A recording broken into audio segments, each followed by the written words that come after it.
Well, ladies and gentlemen, welcome back to the channel. Keith here from Commander Hoops Celtic. If this is your first time viewing my channel, do like and subscribe. It would be really appreciated. To my regular subscribers, I have been there was a family death and just took a couple of days to get around it. But here I am now, stronger than yesterday, as Britney Spears says, cringing saying that, but what we are.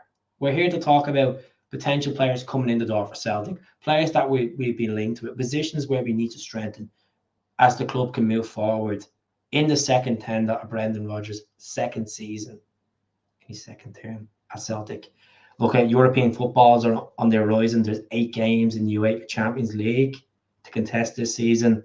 We want to regain the title. We want to regain the Scottish Cup, and also we want to win the League Cup as well.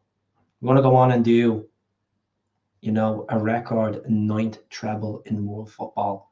And this is what you have to do. You got to bring in the gems. You got to clear the duds out. You got to reshuffle the whole structure. Look at that scouting department. Get good players in that want to play for the shirt, that want to be adored by the fans. And let's kick it off. First of all, Steve McGowan, a really good source, a guy that broke the Brendan Rodgers story last season that was in Mallorca with, Callum McGregor and Michael Nicholson. This is a guy that, works for the Daily Mail. He's pretty decent when it comes to his information.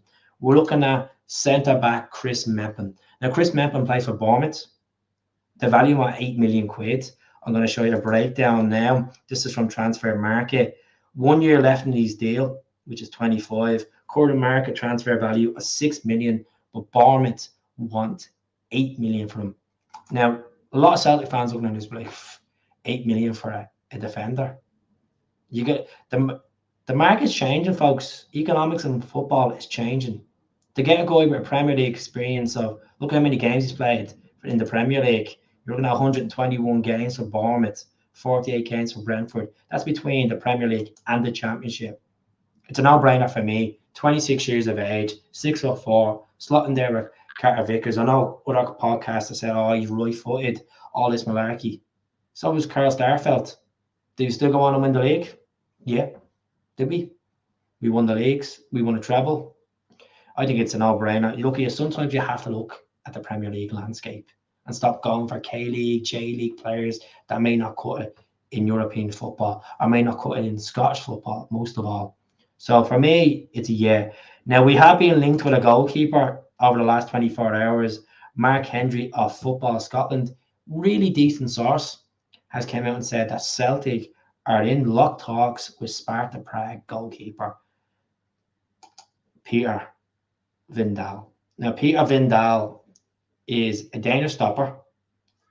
He was at AZ Alkmaar, played at Sparta Prague last season, played in the Champions League, played in the Europa League. They got beaten the last 16 against Liverpool, pulled off some really good saves in Prague that night. I remember watching the game. And this is a guy where I think, 26 years of age, 6'4". Yeah, he hasn't been capped for Denmark yet, capped at 21 level a couple of times. It's a no-brainer. Now, the only con with this actual deal is there was an obligation to buy when Alkmaar get them to Sparta Prague. So he's going to join Sparta Prague on the 4th of July. The deal was 3 million. And let's be honest, you might try and say the chance of him coming to Celtic after signing for a new club on a permanent basis is quite slim. That'd be incorrect. At the end of the day, if Celtic want to be ambitious, they'll just go out and buy this multi-year contract out and spend even 5 to 6 million. I pay for him. Looking at his performances, we all go onto YouTube, look at the best bits and the worst bits of a player. I think it's a no-go. I think he suits the profile. 6'4", European experience, 26 years of age. So it means that we can bring him in, give him that experience, sell him when he's been 30. It's a no-brainer. We've been linked with Alex McCarthy. We've been linked with Fraser Foster. We've been linked with different keepers. A guy from, obviously, Castles from Belgium that played for Wolfsburg. We've been linked with all the keepers, but this guy's a bit of a younger generation, which we need. Look at Fraser Foster. We got him in his early 20s. We end up getting him on loan from Newcastle, developed him, purchased them, and then sold them for decent money to Southampton. It's a no-go for me to get this guy in the door. At the end of the day, a Danish stopper, we need someone in there. Matt O'Reilly might twist a word or two in there, get him on the phone. You never know. You never know. Regards to Adam Idah, Look, it's been quiet this week. Idah scored for the Republic of Ireland the other night against Hungary. And at the end of the day, he's probably going to go on holidays after the international football, put his head down. Is it a case that Norwich will let him go? Will it be a 7 million fee to lure him from Carroll Road up to Celtic Park? Could be. Could be. At the end of the day, we all know what Idah's made of. He won us the Scottish Cup. He scored 9 valuable goals in the run-in for the league. And this is a guy that we need. Physicality. You know, he gets Celtic. He knows the importance of being a Celtic fan. The pressure comes from Cork. He settled in quite well on his loan move. And Sky Sports dropped news at the start of the week saying that Celtic is in the highest targets to get this guy over the line. If we can get him over the line, happy days. Regards to Paulo Bernardo, there's been so much reports coming from Portugal, coming from over here, that Celtic are in talks, deep negotiations to get Paulo Bernardo to Celtic. Now, part of this deal last season when he came on loan, there was the obligation to buy. Now, there was a talk of between 6 to 7.5 million. Celtic have thrown 3.5 million with add-ons on the table, and Benfica are not entertaining it. Benfica want more.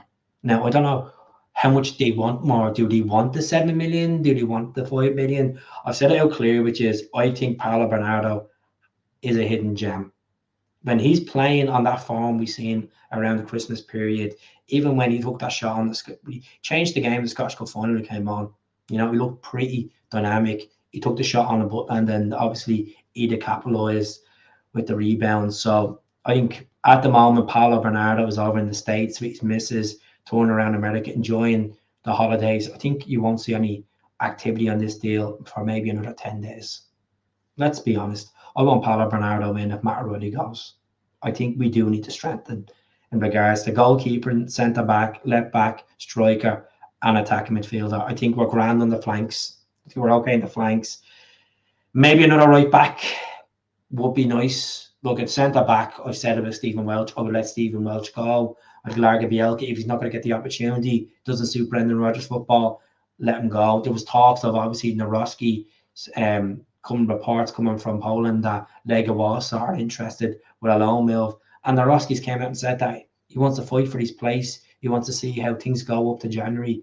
And then if it comes to the case that he's not getting first team football with Celtic, I think Nawrocki will. I rate Nawrocki. I just think the injuries have actually set him back a bit. But we'll see what happens, folks. There's going to be keepers linked. There's going to be players linked over the next couple of weeks. And so to some people, it's clickbait. Some people, they like listening to this. And whatever you are up to, if you could subscribe to the channel, it would be really appreciated. So, folks, I'm going to leave it there. I'll speak to you all soon. God bless. Take care. And to all the Scotland fans over the next 7 days that are traveling to Germany, look, enjoy it. Enjoy it. Enjoy the spectacle. Go look to James. Go look to Callum. Go look to Ralston. Go look to Taylor. Look, go look to even the former Celtic boys like Armstrong, Tierney, you know, Gordon. Go look to them lads. I hope they do well over there for the Tartan Army, and you know, something to boast about. And I'll watch the Scotland games. I will. I'll watch the Germany, Hungary, and the Switzerland games, and wish us the very best, especially with the Celtic boys. It's a shame the Republic are not in it, but we'll get there one day. So I'll speak to you all soon, folks. God bless. Hail, hail.